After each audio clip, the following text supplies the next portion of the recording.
കുറച്ച് കാലമായിട്ട് ഞാൻ ആഗ്രഹിച്ച ഒരു കാര്യം ചെയ്യാൻ പോവാണ്. അതിന്റെ പിന്നില് പ്രവർത്തിച്ച ഒരാളെ ഞാൻ ആദ്യം വിളിക്കാം, എന്ന് ഞാൻ പിന്നെ ബാക്കി കഥ പറയാം. എൻട്രി ഞാൻ പ്രതീക്ഷിച്ചില്ല.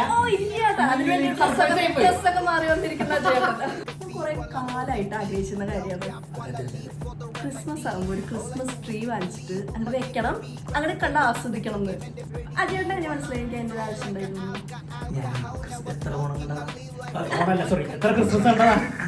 ഞാനിവിടെ ഒന്ന് ക്ലീൻ ചെയ്യുമ്പോഴേക്കും നിങ്ങൾ എനിക്ക് കിട്ടിയ സർപ്രൈസ് കണ്ടിട്ടോയോ? സർപ്രൈസ് അനുഭവിക്ക് കൊടുക്കാൻ വേണ്ടി സർപ്രൈസ് ക്രിസ്മസിന് മേടിക്കാൻ ചുമ്പാ വെള്ള പച്ച എതിർക്കണം. അല്ലാതെ പച്ച അതൊരു പച്ച എടുക്കാം. ആദ്യം നമുക്ക് ലോൺ എടുക്കാം. അതങ്ങനെ ഒരു ടോക്ക് എല്ലാം നമ്മുടെ ഇതുപോലെ വാങ്ങിക്കാലോ. ഇതെന്തിനാ?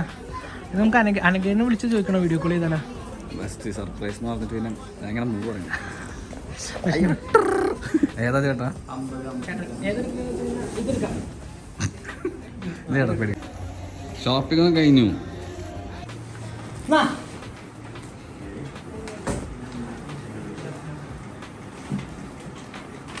ക്രിസ്മസ് ട്രീ ആണോ?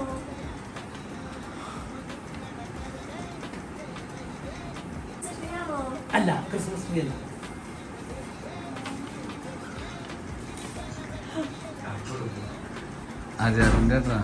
ഉറക്കത്തിന്ന് പെട്ടെന്ന് എണീറ്റ് വന്നോണ്ട് എനിക്ക് എന്റെ ഫുൾ എക്സ്പ്രഷൻ അങ്ങോട്ട് വന്നില്ല. പിന്നെയാണ് എനിക്ക് ഫുൾ ബൾബ് എത്തിയത്. അപ്പോ താങ്ക്സ് ടു അജയേട്ടൻ. താങ്ക്സ് കുറച്ചിൽ കുറച്ച് ഓവറാണെന്ന് അറിയാം, എന്നാലും എല്ലാവരും കേൾക്കട്ടെ.